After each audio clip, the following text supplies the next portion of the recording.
Проповеди во время Рамазана продолжат проводить онлайн. Представители духовенства рассказали, как будет проходить священный месяц в условиях пандемии. Читать Коран тоже будут дистанционно.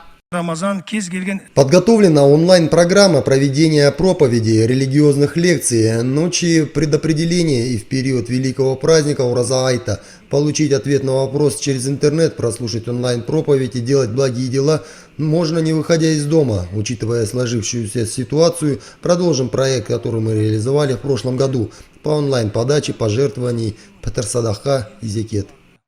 Мусульманский пост начнется 13 апреля и завершится 12 мая. Размер садака в этом году 420 тенге. Жители регионов в зеленой и желтой зонах могут посещать мечети с заполняемостью не больше трети во время общей молитвы. В красных разрешены только индивидуальные молитвы. Аузашар можно проводить при условии наполняемости не более 30% людей, но не более 50 мест. Намаз тараух необходимо проводить с соблюдением санитарных норм. По возможности читать короткие суры во дворах мечетей, если погода благоприятная. Намаз в самих же мечетях должен осуществляться при соблюдении расстояния из расчета не менее 4 квадратных метров на человека и заполнения не более 30%.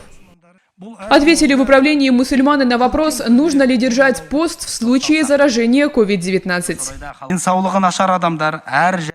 Если человек заболел коронавирусом и если он себя хорошо чувствует, врачи сказали, что пост ему держать можно и не вредно.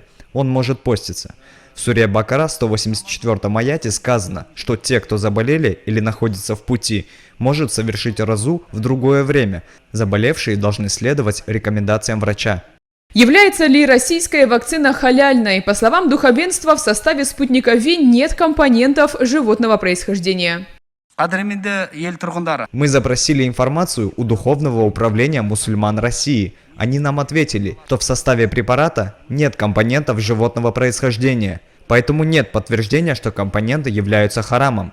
Поэтому мы считаем, что Спутник 5 относится к халяльной вакцине.